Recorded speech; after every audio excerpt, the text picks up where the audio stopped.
इतना बड़ा किला रहता है और किले में इतने बड़े परकोटे वगैरह रहते हैं कि उस परकोटे की सीमा के अंदर पूरी प्रजा आ जाती है, पूरी प्रजा। ऐसी अगर परिस्थिति आ जाए और कोट परकोट पूरे किला के बनाए जाते, नगर के बाहर खाइयां, फिर कोट, फिर खाई, फिर कोट, 3-3, 5-5, 7-7 ऐसी सुरक्षा बनाई जाती है। तब जनता टिक पाएगी। यदि जनता की सुरक्षा ना हो, प्रजा की सुरक्षा ना हो, दुर्ग मजबूत ना हो, किला मजबूत ना हो, तो पलायनवाद हो जाएगा, सब निकल जाएंगे।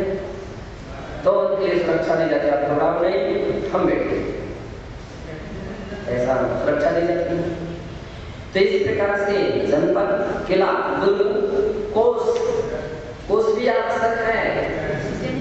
अगर राज्य में भंडार ना हो तो फिर क्या कराएगा, क्या कराएगा, ऐसे उसकी व्यवस्था देगा, सुविधा व्यवस्था देगा। इसलिए कोई कोषपति भी रखेगा, मतलब भंडार बनाए रखो, कुछ भी होगा चलो भाई ये करो। वित्त मंत्रालय वित्त ना हो तो फिर सहयोग नहीं हो सकता है, ये भी आवश्यक है। तो वित्त होता है और दंड व्यवस्था भी, यदि गड़बड़ किया तो दंड दिया जाएगा। तो सब व्यवस्थित रहते हैं, कई सुविधा दे रहे हैं, अच्छी तरह से उनको खाने पीने की व्यवस्था दे रहे हैं, हर रहने के लिए हर प्रकार की सामग्री की, लेकिन इनके साथ साथ अनुशासन भी है। ऐसे नहीं इस प्रकार से चलना पड़ेगा, ऐसे रहना पड़ेगा, और ऐसे नहीं रहे तो जितना दिया है मैं भी आज के साथ उसको कर दिया जाए, दंड दिया जाता है तो व्यवस्था बन सकती है। दंड की व्यवस्था समाप्त हो जाए तो उद्दंडता छा जाएगी, अपराध छा जाएंगे, अनेक प्रकार की अनीति अन्याय छा जाएंगे, दंड व्यवस्था रहेगी। और मित्र, अन्य राज्यों को मित्र राज्य बना करके रखा जाता है। मित्र राज्य कोई भी देश प्रारंभ करके अपने मित्र देशों को भी कायम रखता है। भारत देश तो मित्र देश बनाए हुए बहुत सारे देश हैं, भारत के मित्र देश कौन-कौन है? बांग्लादेश, चीन, श्रीलंका आदि ये सब क्या है? मित्र देश है। यदि भारत के ऊपर कभी कोई आपत्ति आए तो मित्र देश भी सशक्त हो जाते हैं, और यदि भारत के ऊपर कोई आक्रमण किया तो, यदि कुछ भी कदम आगे उठाया तो हमारा देश आगे, दूसरा देश डबल सकते हैं, फिर कहीं तीसरा देश आगे से सूचना कर देता है हम भी पीछे नहीं है, भारत के साथ है। यदि तुमने कुछ किया अभी सामने, तो कोई भी देश जो रहते हैं उसके ऊपर आक्रमण नहीं कर पाते। अब एक भी व्यवस्था आवश्यक है कि मित्र देश तैयार होना चाहिए कि कहीं से कोई आवाज उठे तो अपनी आवाज के पहले वो आप उठा देंगे, है ना। और ये कब हो सकता है? अपने से पहले प्रारंभ होगा। ध्यान रखिए कि कहां से प्रारंभ होगा? अपने से। दूसरा तभी सहयोग करता है जब वो देख लेता है कि ये शक्तिशाली है, स्वयं मजबूत है, तो दूसरा सहयोग के लिए तैयार रहता है। और दूसरा यदि देखे स्वयं कमजोर है तो दूसरा सोचता है अपन क्यों बुरे हैं, अपन क्यों समस्या बोले। तो पहले अपनी शक्ति मजबूत होना चाहिए, अपना संगठन मजबूत होना चाहिए कि कहीं भी किसी जो भी देश रहता है वो अपने आप कितना मजबूत रहता है कि अगर उस देशवासियों पर कहीं से भी कोई आपत्ति आती है तो मंत्रिमंडल जितना भी सेना में सब हो जाता है। आप देख लो, कहीं से भी आपत्ति आई किसी प्रजा के ऊपर चाहे वहाँ एक्सीडेंट संबंधी हो, चाहे भूकंप संबंधी हो, चाहे बाढ़ संबंधी हो, चाहे और भी रोग बीमारी संबंधी हो, पहले कहा देश के लोग को दौड़ना पड़ेगा। देश के लोग दौड़ेंगे तो दूसरा सहयोग करने वाला भी आ जाएगा, और देश के लोग भी शांत हो जाएंगे। अब हम क्या कर सकते हैं? अभी तो बस फलाने स्थान है, वहाँ के लोग जाने, उनका काम जाने, परिणाम ये निकलेगा। ऐसा यदि किसी ने सोच लिया तो फिर दूसरा देश कभी सहयोग देने के लिए तैयार नहीं होगा। तो अपने लिए अपने सब तैयार है, पूरी सेना, राजा जो रहता है पूरा सैन्य बल के साथ पहुंच जाता है। क्या बोलते, क्या आवश्यकता, क्या तकलीफ, रक्षा करता है। जितनी जितनी भी सीमाएं हैं, अन्य देश उस पर अतिक्रमण करते हैं, आक्रमण करते हैं, भारत भी पीछे नहीं रहता है। उसके भी मंत्रिमंडल वगैरह सब समय समय पर यहाँ भी पहुँचते रहते और उनके शक्ति देते हैं, सहयोग देते हैं। क्या सहयोग चाहिए? ये सहयोग लीजिए, रक्षा व्यवस्था बनाइए। और सेना भी फिर इतनी मजबूत रहती है, वो तो कहते हैं हम प्राण दे देंगे लेकिन कदम आगे नहीं बढ़ने देंगे। आप देख लो, जब कोई भी मिलिट्री की जो उनकी जो भाषण प्रतियोगिता होती है बटालियन की, तो ऐसे विषय रखे जाते हैं कि जो सीमा यहाँ का कश्मीर और कन्याकुमारी कहाँ लड़ने को रहे थे, तो उस विषय में खबरदार ये भी कदम उठाया। वो अपने आपस में बैठ कर उनकी मीटिंग होती तो जो सी लेके प्रवचन के यानी उनके भाषण होते, बड़ी बड़ी भाषण। यदि आप पाकिस्तान में या किसी अन्य देश ने एक भी कदम उठाया, हम उस पैर को ऐसा कर देंगे, हम प्राण दे देंगे लेकिन आगे नहीं बढ़ने देंगे, गोलियों से घुसना मंजूर करेंगे, गालियों से छिप जाएंगे, लेकिन शत्रु सेना पर लड़ने की प्रयास करेंगे। ऐसी भाषा देती थी, ताकत व्यक्ति के अंदर कमजोर भी व्यक्ति बैठा हो ना, वो भी शक्तिशाली हो जाता। अरे हम भी कम है क्या, तो दूसरा कह हम कम है क्या, हम भी ऐसा करेंगे, बोलो हम भी ऐसा करेंगे। और इस प्रकार से ताकत बढ़ती है, क्या बनती है? ताकत से ताकत। और यदि कायर को कहीं कोई तो कायर से कायरता की वृद्धि हो जाती है, तो जो कायर व्यक्ति रहते हैं उनके लिए तो सस्पेंड किए जाते हैं, कायरों को सस्पेंड। और जो वीर होते हैं उनके लिए सम्मानित, उनके वीर चक्र, अशोक चक्र ऐसे दिए जाते हैं, उनको सुविधाएं दी जाती, उनको अनेक प्रकार की व्यवस्थाएं दी जाती, पानी पोषक दिए जाते हैं, है ना। क्या वो व्यक्ति वीर सम्मान दिए जाते हैं। तो वीर व्यक्ति इस प्रकार से वीरता के सामने वीर, और बाकी शांति के सामने शांति। आप देखिए 15 अगस्त आने वाला, 26 जनवरी, सभी खुशी मनाएंगे, बड़ा आनंद मनाएंगे, नए अनेक तरह के करतल दिखाएंगे, है ना। वो कौन सा मार्च होता है? पास मार्च। तो दिखाते पूरा राष्ट्रपति के समूह हर शक्तियां अपना प्रदर्शन करेंगे, जल सेना, थल सेना, वायु सेना, ये सारी सेनाएं शक्ति प्रदर्शन करते हैं। पूरी परेड होगी, पूरी मिलिट्री की आएगी, छोटे बच्चों के लिए आएगी कि छोटे बच्चे कैसे तैयार होते हैं और बड़े से बड़े व्यक्ति किस प्रकार से आएंगे। यहाँ तक ही नहीं, वायुयान वाले अपनी वायु सेना अपना करतल दिखाएगी आकाश में, हाँ, और जल सेना अपनी पनडुब्बियों के द्वारा करतल दिखाएगी। 26 जनवरी 15 अगस्त को भी आते हैं राष्ट्रीय त्योहार जो रहते हैं, राष्ट्रीय त्योहार। तो ये सब राष्ट्र काम कहलाते हैं। तो मतलब क्या था कि मित्र देश होते हैं, मित्र देश, लेकिन मित्र देश तभी सहयोग करेंगे जबकि वो तुम्हारे अंदर की विशेषता देखेंगे। इसलिए हर राज्य के लिए चाहिए अपने अंदर को भी पहले संगठित रखे, अपने अंदर को भी ऐसे लोगों को शक्तिशाली।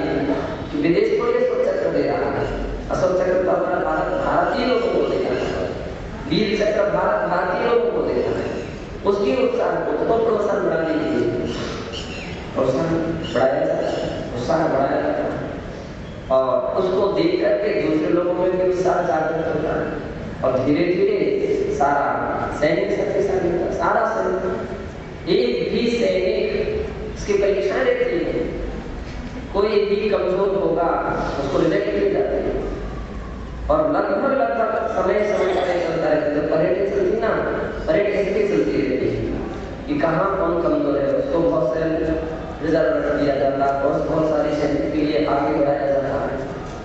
तो एक हमेशा ध्यान रखना चाहिए, मित्रता तभी हो सकती जब शक्ति आपके अंदर में भी हो।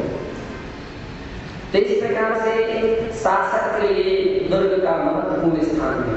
अब कोई लोग सोचे अरे इससे क्या मतलब, इनसे क्या लेना देना, क्या मतलब है? मतलब तो कुछ नहीं है। आप आंखें मीच करके बैठ जाओ, कोई किसी से मतलब नहीं। ध्यान की भूमिका में बैठो तो इनसे कोई मतलब नहीं, व्यवहार की भूमिका में बैठो तो इसका बहुत बड़ा मतलब है। ध्यान की भूमिका में बैठो तो इससे क्या सहयोग हमको चाहिए, क्या सहयोग चाहिए, क्या लेना हमसे, क्या किसको देना, ये निश्चय की भूमिका है। व्यवहार की भूमिका में तो स्वास्थ्य खराब हो जाए तो यह प्रतिकोण सुनाने वाला चाहिए, स्वास्थ्य खराब हो गया, सिर दर्द करने लगा तो कोई सिर दर्दवाने वाला भी तो चाहिए, उठते खड़े होते नहीं जाना तो कोई उठा कर लेकर के चलने वाला चाहिए। ये व्यवहार है। नींद लगी है तो कोई जगाने वाला भी चाहिए, नहीं सामने का टाइम हो गया। तो ये व्यवहार में जब देखते हैं तो बहुत बड़ा सहयोग है, एक दूसरे का कितना बड़ा सहयोग, बहुत बड़ा सहयोग है। और यदि सभी सहयोग छूट जाए तो व्यक्ति तो बिल्कुल ऐसे हो जाए। तो आध्यात्मिक जगत में जब साधना में डूबा है तो उसके लिए तो किसी की कोई आवश्यकता नहीं, कोई आवश्यकता नहीं। लेकिन व्यवहार में जब हम देखते हैं तो व्यवहार में आप इतने सक्षम नहीं हैं कि अपने आप के सेल्फ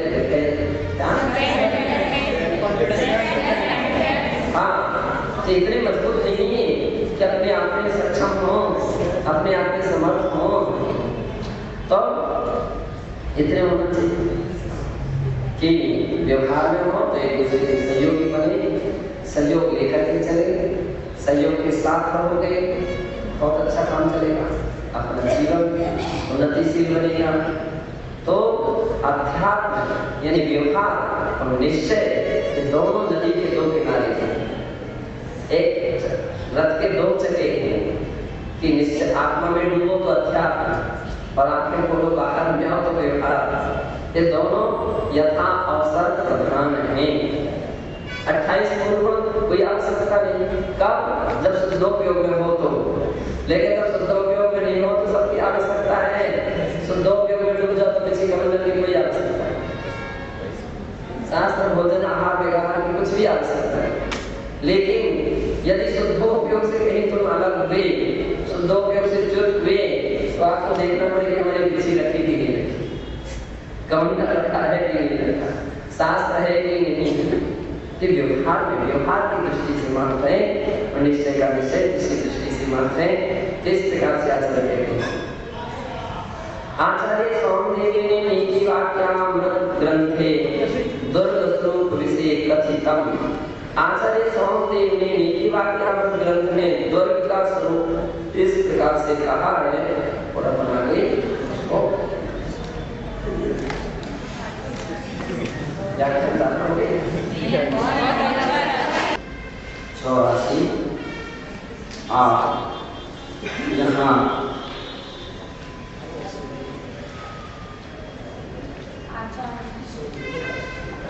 पहला दूसरा प्रारंभ होता है। आचार्य सौम्यदेवी ने नीति वाक्यामृत ग्रंथे दुर्ग स्वरूप विषय कथितम। आचार्य सौम्यदेव के द्वारा नीति वाक्यामृत ग्रंथ में 20वें अध्याय के पहले सूत्र में द्वर्ग का स्वरूप इस प्रकार से कहा है। यस्यापि योगात् परे दुःखं गच्छन्ति दुर्जनोद्योग विषयावा स्वस्योपदो गमयति दुर्गम। अर्थात जिसके समीप जाने से शत्रु दुख प्राप्त करते हैं। अतः जहाँ दुष्टों द्वारा की जाने वाली विजेता की आपत्तियां नष्ट हो जाती हैं, उसे दुर्ग है ना, दुर्ग की पहली बात तो क्या है, शत्रु वहां जाने से डरते हैं, क्योंकि दुर्ग दुर्गम स्थान में बनाया जाता है, और जो दुर्गम होता है जहाँ जहाँ वो दुर्ग कहलाता है। कैसे? उसका मुख्य कारण यह है, दुर्ग सामान्य तौर से सामान्य धरातल से ऊंचा बनाया जाता है, और जब ऊंचा रहता है तो फिर ऊपर विभिन्न प्रकार से सैनिक गहरी दृष्टि पहरे देते हैं, और जब वो पहरे देते रहते हैं तो दूर से दिख जाता है। आज भी बड़ी बड़ी सीमाओं में व्यक्ति दूरबीन के कांच फिट रहते हैं, ऐसे लेंस, ऐसे चश्मे अथवा ऐसे इनके रूम रहते हैं, और उनमें से वो दूर दूर तक की सामग्री उसमें दिखती है कि कौन आ रहा है, कौन आ रहा है। वो वहां से परखते हैं, लंबी दृष्टियां जिसकी रहती हैं, तो जो निष्प्रमादी होते हैं ऐसे पहरेदार उस पर खड़े रहते हैं। तीसरी बात यह है कि दुर्ग ऊंचे हैं तो उस पर आम तौर पर चढ़ना कठिन होता है। ऐसे तीसरी, दुर्ग के चारों तरफ खाई और परीखा अथवा कोट वगैरह रहते हैं, है ना, तो एक कोट से व्यक्ति उतरेगा और नीचे तो ध्यान से खाई नहीं गिर सकता। खाई में भी अनेक बड़े बड़े मगरमच्छ रहते थे, तो वहां तक पहुंचना बड़ा दुर्गम है। और तीसरी बात यह है कि उनके कोटों में छेद होल होते थे, तो देखने का अलग रहता था स्थान, और बंदूक वगैरह चलाने के अलग स्थान, और तोप चलाने के बड़े बड़े स्थान अलग रहते थे। तो जैसे कोई छोटा मोटा व्यक्ति आ रहा है तो उससे देखते थे और वहीं से बंदूक से उसको बराबर कर देते थे, और पहचान जाते थे शत्रु सेना का, है ना। गुर्जे, वो गुर्जों की कोट में छिपे रहते थे, तो नीचे वाला तो नहीं देख सकता कि ऊपर कौन है ना।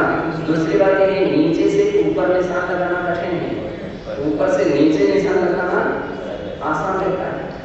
तो व्यक्ति वो नीचे की ओर निशान लगाता, तो इस प्रकार से उसकी ओर वहां तक पहुंचना बड़ा कष्टप्रद माना जाता था। इसलिए आचार्य ने कहा कि जिसके समीप जाने से शत्रु दुख प्राप्त करते हैं, दुखी होते हैं।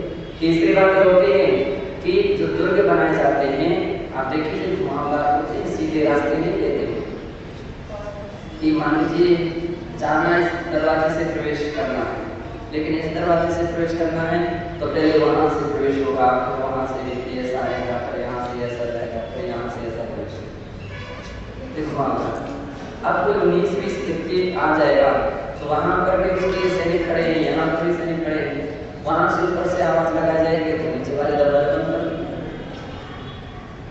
छिप जाएगा, है ना।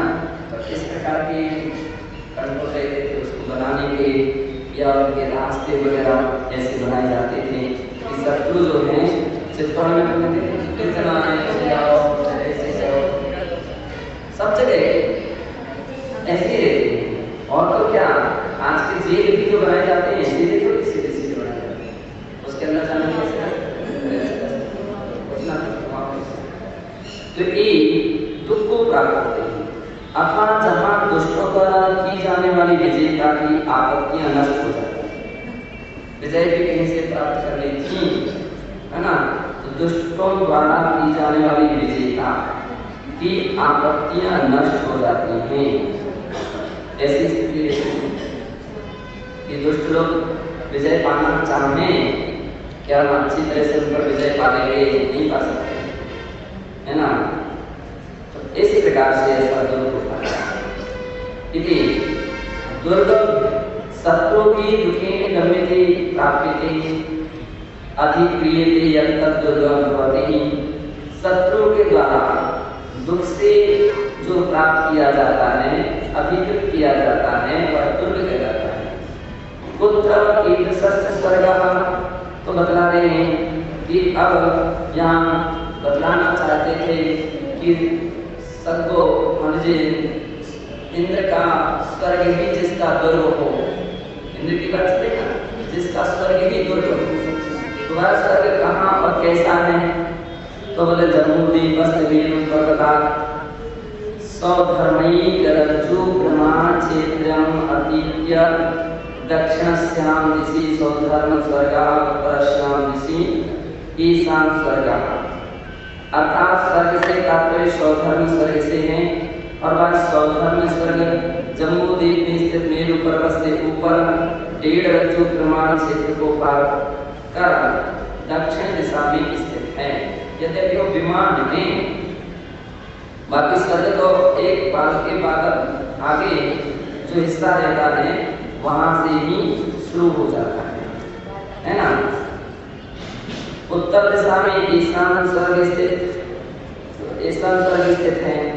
सौधर्म स्वर्ग का अधिपति जो देव होता है, सौधर्म स्वर्ग से इंद्र शक्र वो अधिपति होता है।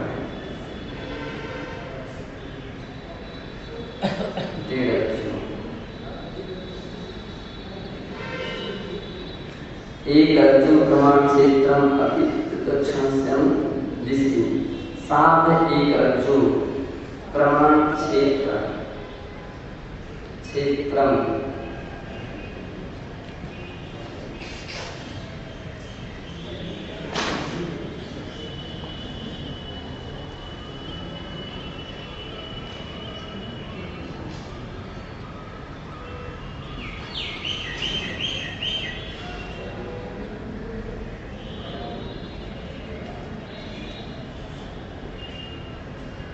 ऐसा कर दिया।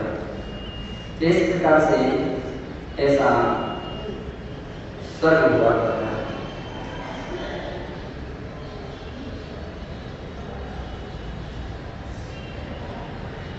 अत्र तात्पर्य, इसका तात्पर्य ये है, प्रथम तो स्वयं इंद्र स्वस्य स्वर्गस्य च रक्षणे समर्था। स्वयं इंद्र, जिस स्वर्ग के जो इंद्र हैं वे ही अपने अपने स्वर्ग की रक्षा करने में समर्थ हैं। अब तो हो गया। उत्तर दिशा ईशान स्वर्ग, उत्तर दिशा में ईशान स्वर्ग है। सौधर्म स्वर्ग से इंद्र शक्र, सौधर्म स्वर्ग का जो इंद्र है वो शक्र यानी सौधर्म इंद्र होता है। अत्रतम तात्पर्य, इसका तात्पर्य ये है, प्रथमं तो स्वयं इंद्र स्वस्य स्वर्गस्य च रक्षणे समर्था। अर्थात अपने अपने स्वर्ग के रक्षण करने में स्वयं इंद्र समर्थ है। यतो हि अन्य देवा साधारण अणिमादे ईश्वरी गुणाः तस्य भवन्ति। बतला रहे हैं क्योंकि जो इस प्रकार से सौधर्म इंद्र है उसके पास अणिमा आदि ईश्वरीय संबंधी गुण विशेष होता है, जो कि अन्य देवों की अपेक्षा से वह साधारण देवों में सुलभ नहीं होता है, इसलिए असाधारण ऐसा उसके पास गुण होता है। अपरंचे तत्सहायका तत्सामर्थ्ययुक्ता सामानिका भवन्ति। दूसरी बात, उस इंद्र के सहायक उन्हीं जैसी सामर्थ्य वाले सामानिक इंद्र होते हैं या सामानिक जाति के देव होते हैं। तेषां संख्या जघन्यतया 20,000 और उनकी संख्या कम से कम 20,000 होती है। उत्कृष्टस्तु चतुरशीति सहस्रात्मिका भवन्ति। और उत्कृष्ट संख्या जो है 84 सहस्त्र अर्थात 84,00,000 प्रमाण होती है। आत्मरक्षका देवापि त्रिलक्ष संख्याधिका। और आत्मरक्षक देव जो भी हैं ये थोड़े मोड़े नहीं होते, वे भी 3 लाख होते हैं। इतने आत्मरक्षक का अर्थ हो गया बॉडीगार्ड, डेडी बॉडीगार्ड है ना, 3 लाख इतने सारे सिंगल होते हैं।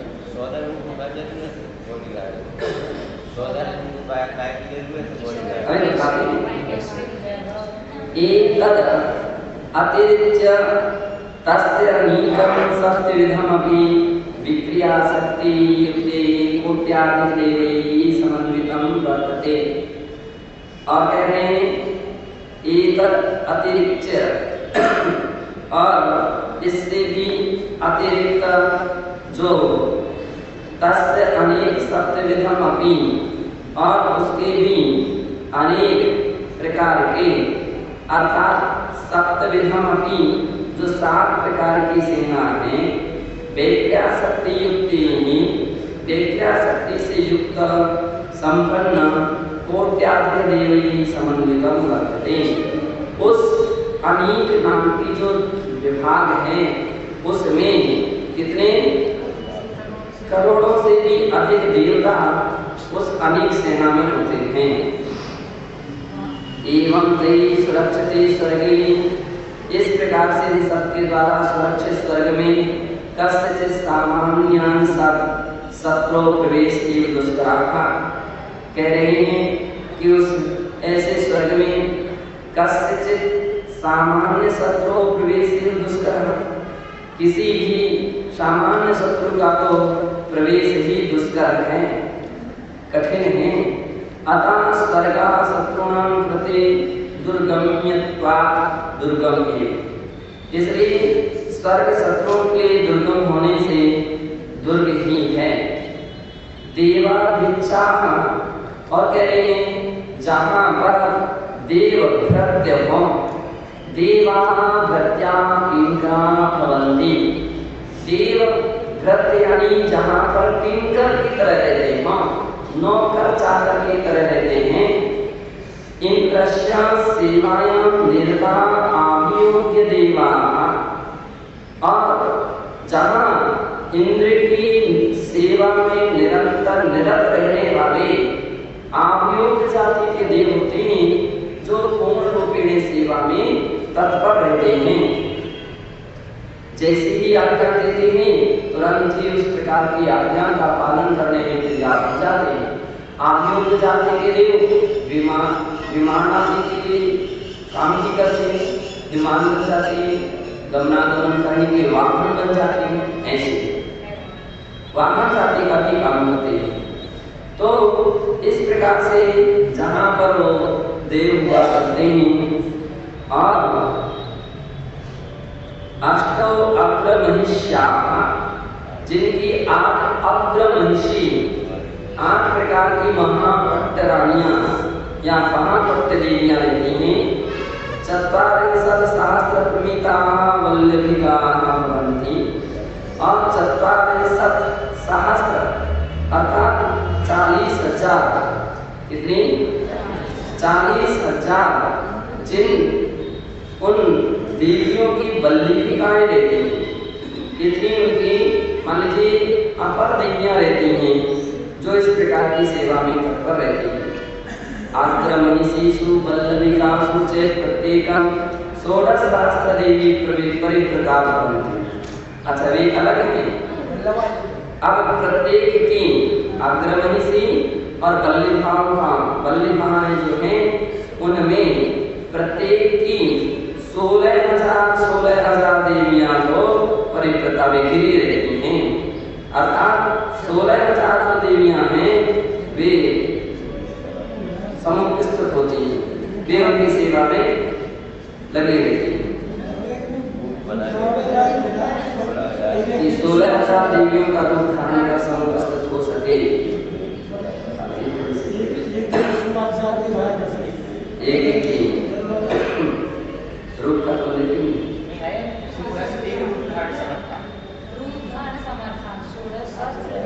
अच्छा आगे एक अग्रमहिषी, अब एक अग्रमहिषी वल्लभिका से और वल्लभिकाएं 16 सहस्र देवी। ध्यान रखिए 8 तो प्रमुख महिषी थी और 16,000 40,000 उनकी वल्लभाएं थी। कितनी? अब एक बल्लिभा की, एक बल्लिभा और एक अग्र महिषी 16,000 को बना सकती है। कितने होते हैं? सहस्त्र देवी रूप धारण समर्था, इतना रूप धारण करने में समर्थ है। एवं इसी प्रकार से प्रत्येकमपि इंद्रस्य सेविकानां से विशाल परिवार वर्तते। इस प्रकार से प्रत्येक इंद्र के सेविकानां सेवक और सेविकाओं का विशाल परिवार होता है। वज्रम प्रहरणम शस्त्रम वज्रम इंद्रस्य भवति। प्रहर यानी शस्त्र, इंद्र का वज्रमय शस्त्र होता है। विविधेषु शस्त्रेषु प्रमुखं वज्रनामकं वर्तते। अनेक आयुधों में, अनेक शस्त्रों में प्रमुख शस्त्र वज्र नाम का होता है। तत्सर्वाधिकं सामर्थ्यं शत्रुनाशे, और उसमें शत्रु के विनाश करने में सबसे अधिक सामर्थ्य रहती है, शक्तिशाली होता है। अतः सर्वत्राव्याहत प्रवेशस्य तस्य भवति। इसलिए क्योंकि उसका सर्वत्र प्रवेश अभ्याहत है, अर्थात किसी के बिना रुकावट के वह अस्त्र अपना काम करता है, चाहे कहीं भी जा सकता है। इंद्र यहाँ से भी उसके लिए छोड़ दे, जाओ अमुक व्यक्ति के अमुक स्थान को उसको पराजित कर दिया, तो आयुध है, बिल्कुल जाएगा सरकार से, कहाँ से घूमना, कहाँ से उड़ना, कहाँ से मुड़ता हुआ जाएगा, उसको पराजित करके वापिस वो भी देव होता हो नहीं, शस्त्रों के रक्षक देवी देवता, रक्षक तो है नहीं, सबके देवी रक्षक है ना। तो विद्या है, एक विद्या है ऐसी।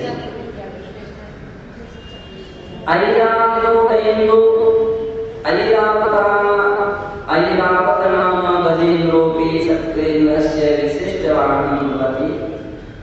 उस शक्र का, उस इंद्र का, ऐरावत नाम का हाथी भी एक विशिष्ट वाहन होता है। अत्रैदं बोध्यं, अब यहाँ जानना चाहिए, अयं गजेन्द्र देव भवति, यह गजेन्द्र देव ही होता है। तत्र त्रयंशो न भवन्ति, वहाँ स्वर्ग में त्रयंश नहीं होते।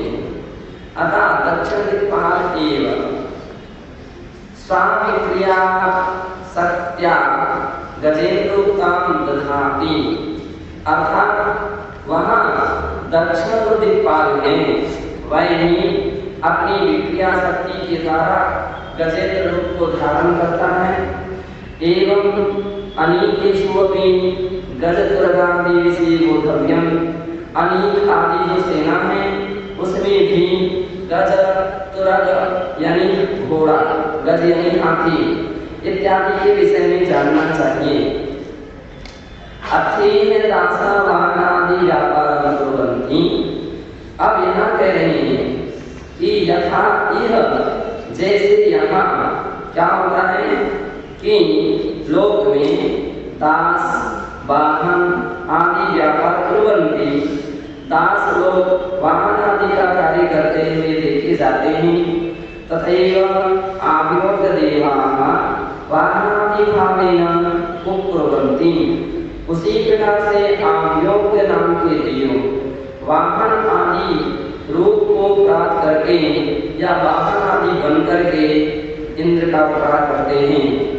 ऐरावतोऽपि गजानीक महत्रो बोधव्यः बोध्या, ऐरावत भी गजानीक महत्रो बोधव्यः, अर्थात जो गज सेना है, हाथियों की सेना है, उसका महत्रो अर्थात प्रमुख मुखिया होता है।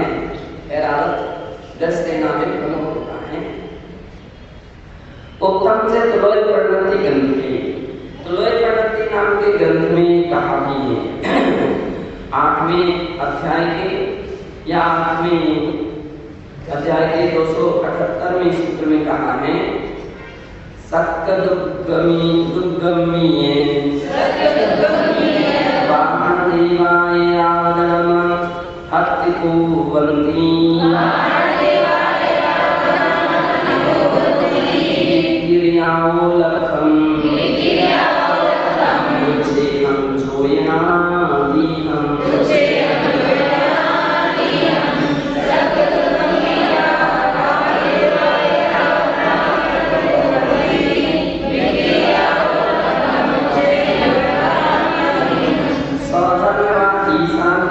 वाहन देव विक्रिया से 1 लाख योजन उससे प्रमाण वाले विशाल काय वाले ऐरावत वामन हाथी का रूप बनाते हैं। क्या बता रहे हैं? स्वधर्मा ईशान इंद्र के वाहन देव, वाहन जाति के जो देव हैं वो इतना बड़ा हाथी बन सकते हैं 1 लाख योजन प्रमाण, यानी जंगो देव के प्रमाण शरीर वाला पर इतना विशाल रूप धारण कर सकते हैं। नहीं, एक देव अपना अस्तेव अस्तेरावतस्य द्वादशमुखानि, और ऐसे ऐरावत हाथी के 32 मुख होते हैं। प्रत्येक मुखे चत्वारो दंताः, प्रत्येक मुख में 4 दांत होते हैं। प्रत्येक दंते विशाल सरोवराः, प्रत्येक दांत में विशाल तालाब होते हैं। प्रत्येक सरसे एकम कमल खंडम, प्रत्येक ताला में एक कमल होते हैं। प्रत्येक कमल खंडे प्रत्येक कमल खंड में 12 महापद्मानि 32 महापद्म होते हैं। प्रत्येक महापद्म योजन प्रमाण विस्तार युक्तम भवति, प्रत्येक महापद्म योजन, महापद्म यानी कमल है वह योजन प्रमाण विस्तार युक्तम भवति, 1 योजन विस्तार वाला होता है। प्रत्येक महापद्मे एका नाट्यशाला, प्रत्येक पद्मे एक नाट्यशाला होती है। प्रत्येक नाट्यशालायां 12 अप्सरसो नृत्यन्ति, प्रत्येक नाट्यशाला में 32 अप्सराएं नृत्य करती हैं। इस प्रकार से त्रिलोक परिणति की 8वें अध्याय के 279 से 284 श्लोक में इस प्रकार की गाथा में ऐसा कहा है। अस्मिन् ऐरावते आरोही इंद्रः तीर्थंकर कल्याण महोत्सवे गच्छति, ऐसे ऐरावत पर बैठ करके इंद्र तीर्थंकर के कल्याण महोत्सव में गच्छति जाते हैं। इंद्रस्य शरणं न विद्यते, इंद्रस्य एतादृशे ईश्वरीय वैभव शक्ति संपन्नस्यापि इंद्रस्य शरणं न विद्यते।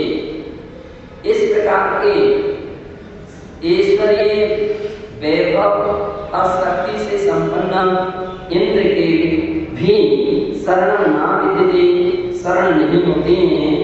मृत्यु समय रक्षा स्थानं न किंचित् भवति, मृत्यु के समय में कोई भी रक्षा के स्थान नहीं हो पाते हैं, यानी कोई भी रक्षक नहीं होते हैं। तस्यापि सोमपातायस्कर्मचयो भवत्येव, उस इंद्र का भी अपने उपात्त आयु कर्म का प्राप्त भी आयु कर्म का भी उनके भी क्षय होता है। अयं भावः, इस सब का तात्पर्य है सर्वे सामान्य जना पुण्य कर्म भी देवगति वांछति, पुण्य कर्म के द्वारा देवगति को प्राप्त इच्छित होते हैं। देवगताओपि स्वधर्म इंद्र पद प्राप्ति सर्वैः अभिलप्स्यते, देवगति में भी स्वधर्म इंद्र पद की प्राप्ति के लिए सभी इच्छा करते हैं। देवेषु तस्य सर्वोत्कृष्ट ऐश्वर्यं भवति, देवों में भी उसका सर्वोत्कृष्ट ऐश्वर्य होता है। तदीयं स्वयं सामर्थ्यम इदं विद्यते यत् समस्तं जम्बूद्वीपं स्वयं उत्थाप्य उत्क्षेपणे समर्था। यदि हम स्वयं सामर्थ्यम इदं कहते हैं सौंदर्य को, यदि इस प्रकार की सामर्थ्य है कि जो समस्त जम्बूद्वीपं समुत्थाय, संपूर्ण जम्बूद्वीप को उठा करके प्रक्षेपणे समर्था, उसको पकड़ने में समर्थ है। ऐसा पुलोत्पन्नति के 8वें अध्याय की 699वीं गाथा में कहा है, तस्यायुषमपि जघन्यतया साधिकं पल्लुकम्, और उनकी आयु भी जघन्य से साधिकं पल्लुकम्, साधिक पल्लुकम् है। उत्कृष्टतया तो द्वेषावुर में साधे कस्ते तस्ते भवति स्थिति, और उत्कृष्ट आयु को साधिक 2 साधुकम हुआ करती हैं। जघन्य या साधिकम पल्लुकम्, ऐसा तत्पर सूत्र के 4थे अध्याय में कहा है। तो पल्लुकम् देवियों की आयु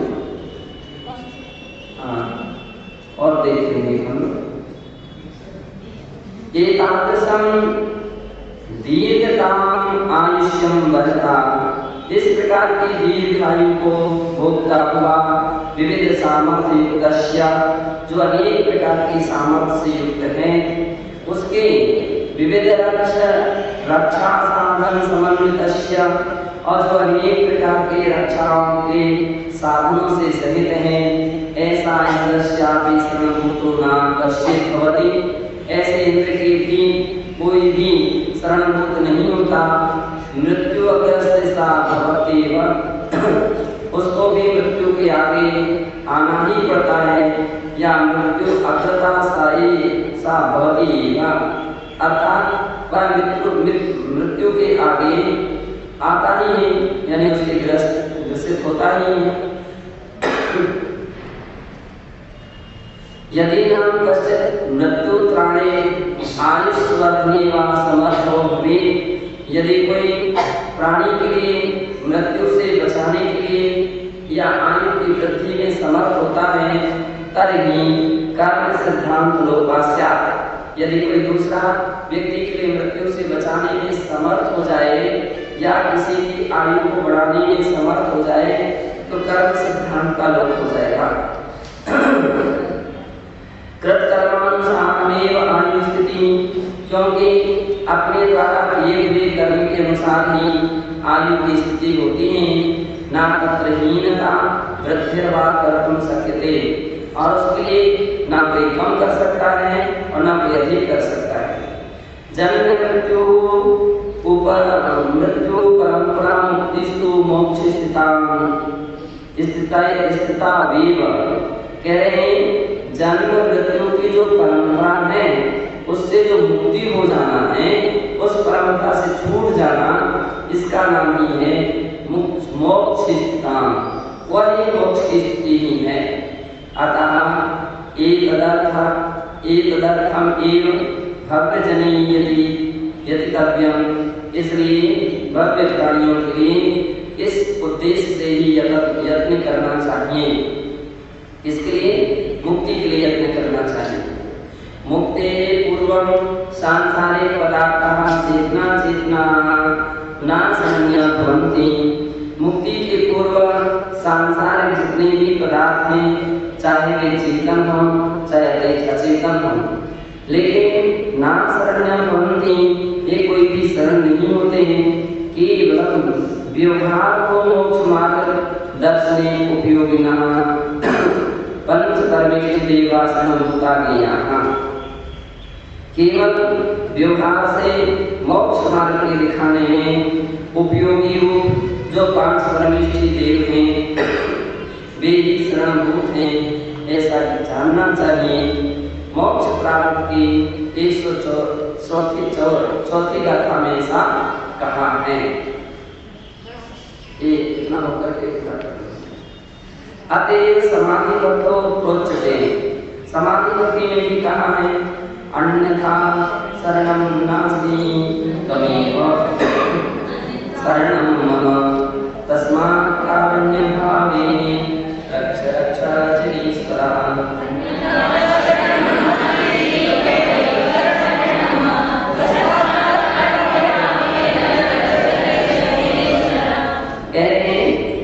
अन्यथा शरणं नास्ति, जिनेश्वर, हे जिनेश्वर, आपके बिना अन्य कोई भी मुझे शरण नहीं है।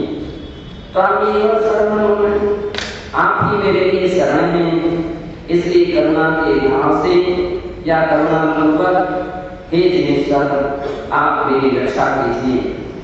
तत्वार्थ के 9वें अध्याय के 7वें सूत्र में कहा है पंचगुरो लोकोत्तर शरणभूता श्रीरता। पंचगुरु यानी पंच परमेश्वर लोकोत्तर शरणभूत हैं, ये लोकोत्तर शरण माने गए हैं। परमात्मतस्तु शुद्ध आत्मा एव शरण और निश्चय से अपनी शुद्ध आत्मा ही शरण है। नान्य कस्यचित् साधया मनसि ग्राह्यम्, अन्य कोई आत्मा के लिए शरण नहीं है। इस प्रकार का सादा ग्रंथ के सार को मन से ग्रहण करना चाहिए। आचार्य कुंदेन से मोक्ष प्राप्ति एतस्य मतस्य समर्थनं विहितमस्ति। श्री आचार्य कुंदेव के द्वारा मोक्ष प्राप्ति की गाथाएं 104 में इस प्रकार के मत का समर्थन किया गया है।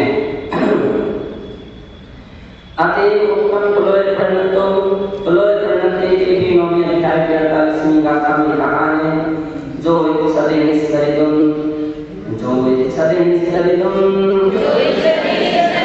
संसार महर्यवस्सरुद्धस्स सोएवं जानिता जानियत्यं शुद्धम्।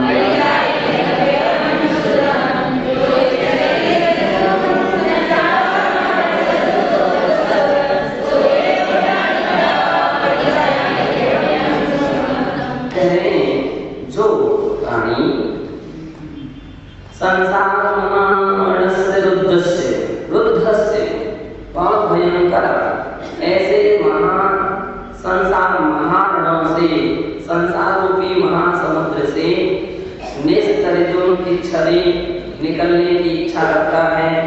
सो एवं जानता वह इस प्रकार से जान करके शुद्धम अप्रियम परिछायनी शुद्ध आत्मा का ध्यान करे या शुद्ध आत्मा का ध्यान करता है वो व्यक्ति संसार समुद्र से पार हो जाता है।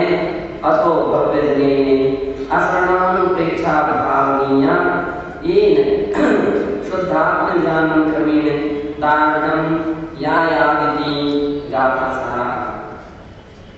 इसलिए भव्य प्राणियों के लिए अशरणानुप्रेक्षा को भावनीय भावना करना चाहिए जिससे शुद्धात्म ध्यान क्रम से दृढ़ता को प्राप्त होता है।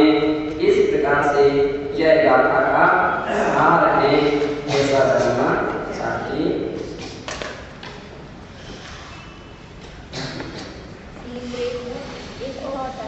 कुंदेव प्राणी जगत के लिए अशरणानुप्रेक्षा का व्याख्यान करते हुए 9 गाथाएं यानी अथर्वानुप्रेक्षा से बदला चुके थे। अब इसके आगे अथ संप्रति चक्रवर्तिनोपि नामरूपे मरणात् रक्षता शरणभूतो विति शास्त्रकाराः प्रतिपादयन्ति। अब यहाँ बतलाते हैं कि चक्रवर्ती को भी अर्थात चक्रवर्ती का को भी कोई मरण से रक्षक नहीं है, उसको भी कोई बचा नहीं सकता है। शरणभूतो वामि शास्त्रकार और कह रहे हैं कि उसके लिए कोई शरणभूत नहीं है, ऐसा शास्त्रकार प्रतिपादन करते हैं। णवटिः 14 शरणम् हैमन्तगेन्द्र चामूरं नवगम् चक्केशस्सरण शरणम् ये संतो कहिए काले।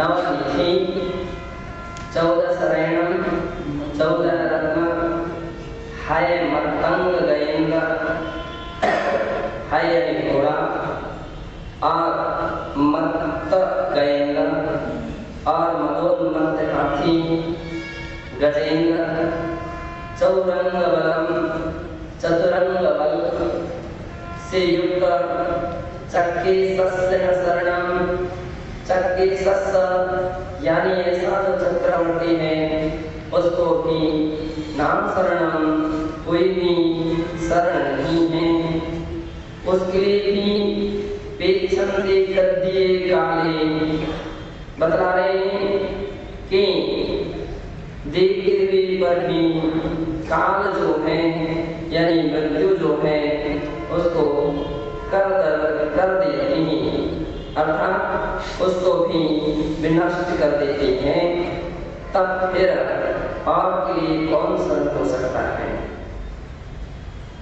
सर्वोदय टीका अन्वय सुगम और इसका अन्वय सुगम है रणवणि नव नित्या चक्रवर्ती नियम भवन्ति 9 प्रकार की निधि चक्रवर्तियों के पास नियम से होती है नवानां निधीनां नव स्वरूपादिकं निरूप्यते नवानां निधीनां नव स्वरूपादिकं 9 निधियां उनके नाम और उनके स्वरूप को हम यहाँ कहते हैं प्रथमो निधि काल नाम का पहली जो निधि है वो काल निधि है ऋतु योग द्रव्याणां उत्पत्तिं करोति और एक काल निधि अपनी अपनी ऋतुओं के योग्य द्रव्यों को उत्पन्न करता है द्वितीय महाकाल निधि और दूसरी महाकाल नाम की निधि में जो कि ऋतु योग्य धारणानि पायति वह ऋतुओं के योग्य वर्तनादियों को उत्पन्न करता है तृतीय पांडु निधि तीसरी पांडु निधि है जो ऋतु योग्य धान्यानि उत्पादयति जो ऋतुओं के योग्य धान्य के लिए उत्पन्न करता है चतुर्थी मानव निधि चौथी मानव निधि में आयुधानी है ना आयुधों को जो आयुधानी अर्थात जो आयुधों को आयुधों को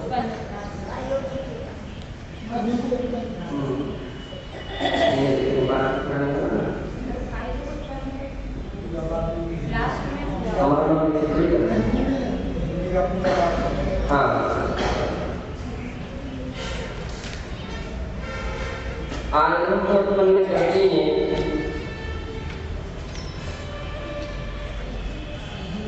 पंचमा संघ निधि पांचवी संघ निधि में वादित प्राणी जो वादित बाजे आदि को उत्पन्न करती है षष्ठी पद्म निधि वस्त्राणी छठी पद्म निधि में जो वस्त्रों को उत्पन्न करती है सप्तमा नैसर्ग निधि सातवीं नैसर्ग निधि है जो हर्म्याणी निवास भवनों को उत्पन्न करती है अष्टमा पिंगला निधि आठवीं पिंगल निधि है जो आभरणों को उत्पन्न करती है तथा नौ नाना रत्न संयुक्त निधि नौवीं नाना रत्न संयुक्त निधि में जो रत्नानी समुत्पादयति रत्नों को उत्पन्न करती है ऐसा लोय प्रणति के चौथे अध्याय के 1384 श्लोक गाथा से लेकर 1386 गाथा पर्यंत इस प्रकार का वहां पर वर्णन आया है। अन्य आचार्यों चेतु कालः अन्य आचार्यों के मत के अनुसार काला महाकाला नैसर्गा पांडा पद्मा मणवा पिंगा त्रयाणी नामानि काल, महाकाल, नैसर्ग, पांडुका, पद्म, बाण, पिंगल अथवा पिंगल, शंख और सर्वरत्न इस प्रकार से क्रम से नाम है। तत्प्रथमोहि व्याकरणादि शास्त्राणां वीणादि प्रमुखानां मनोरथ विषयाणां च उत्पत्तिं करोति। और उसमें पहली जो काल नाम की निधि है वो व्याकरणादि शास्त्रों को, वीणादि प्रमुख मनोरथ के विषयों को उत्पन्न करती है। द्वितीयस्तु और द्वितीय जो महाकाल नाम की निधि है वह मसी कृषि प्रगति सत्कर्म साधन भूतानां द्रव्याणां संपदानां चोत्पत्ति स्थानम। कहते हैं और दूसरी महाकाल नाम की निधि है जो असी मसी कृषि प्रगति इत्यादि 6 कर्म के साधन द्रव्यों को संपदा द्रव्यों की संपदा को उत्पन्न उनको उनकी उत्पत्ति स्थान है। तृतीयो नैसर्ग निधि शय्या आसन भवनादि उत्पादयति।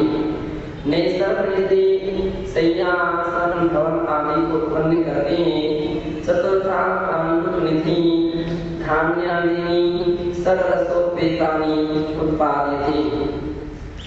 चौथी जो पांडुक निधि है वह धान्यादि 6 प्रकार के रसों को उत्पन्न करती है।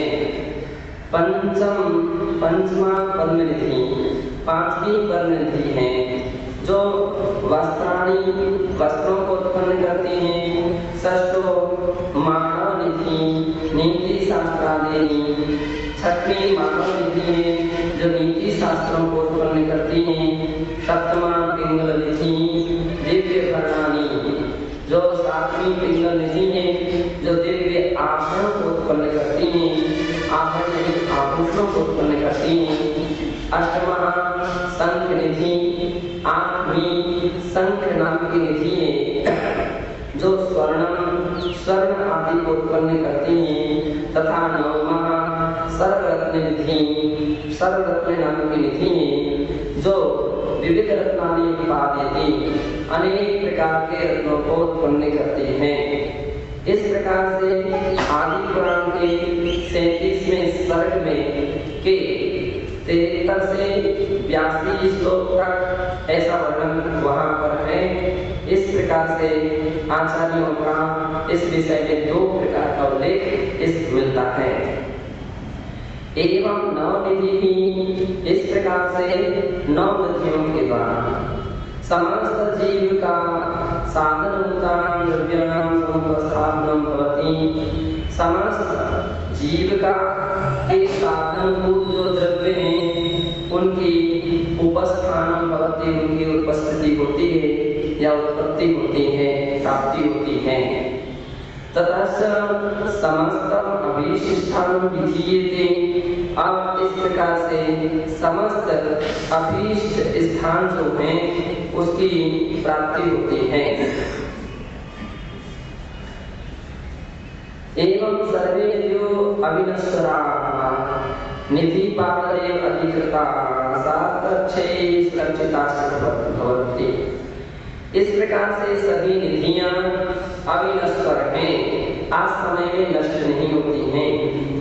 निधि पाल देव अधिकृता और उसके सबके जो रक्षक देव हैं उनके द्वारा अधिकृत हैं। शास्त्र यक्षेश्वर निधि पाल देव अधिकृता निधि पाल के जो देव हैं उसके द्वारा अधिकृत हैं अर्थात अधिष्ठित होती हैं। और सहस्त्र यक्षे सुरक्षिताश्च भवन्ति 1000 यक्षों के द्वारा सुरक्षित होती हैं। काम कृष्टि संज्ञक जलपति नवरत्न संज्ञका समीशामेव निर्धानामधिपति कथिताः। कहते हैं काम कृष्टि नामक गृहपति जिसे रत्नों में 9वां माना गया है, इन निधियों का अधिपति अधिकारी कहा गया है जो इन समस्त निधियों की रक्षा में तत्पर रहता है। ऐसा निधि नाम आकृति सकट युवती। इन निधियों की आकृति सकट यानी बैलगाड़ी की तरह होती है। विस्तारो 9 योजनात्मक, और विस्तार जो है 9 योजनात्मक होता है। 9 योजन क्या अर्थ हो गया? 36 कोस, 36 कोस, और 36 कोस का अर्थ हो गया 108 किलोमीटर। किलोमीटर देखें इतनी 108 किलोमीटर एक। आयनस्य 12 योजनात्मिका, और जिसका आयम यानी चौड़ाई 12 योजन की होती है। इति चे विज्ञेयम, ऐसा जानना चाहिए। हरिवंश पुराण के 11वें सर्ग से में 111, 13 और 23वीं गाथा में इस प्रकार से कहा गया है। 14 रत्नम चतुर्दश रत्नानि चापि चक्रवर्तिनो भवन्ति। 14 रत्न भी चक्रवर्तियों के होते हैं। तेषां नामानि, उनके इस प्रकार से नाम हैं। चक्रम, छत्रम, खड्गा, दंडा, पापड़ी, मणि, चर्म, सेनापति, गृहपति, गजा, अश्वा, रोहिता, रोहिता, स्थपति, युवती। चक्र, छत्र, खड्ग यानी तलवार, दंड, कांकड़ी रत्न, मणि रत्न, चर्म रत्न, सेनापति रत्न, गृहपति रत्न, गज रत्न, अश्व रत्न, रोहित रत्न, स्थपति रत्न और युवती यानी राखी रत्न। इस प्रकार से 14 रत्न होते हैं।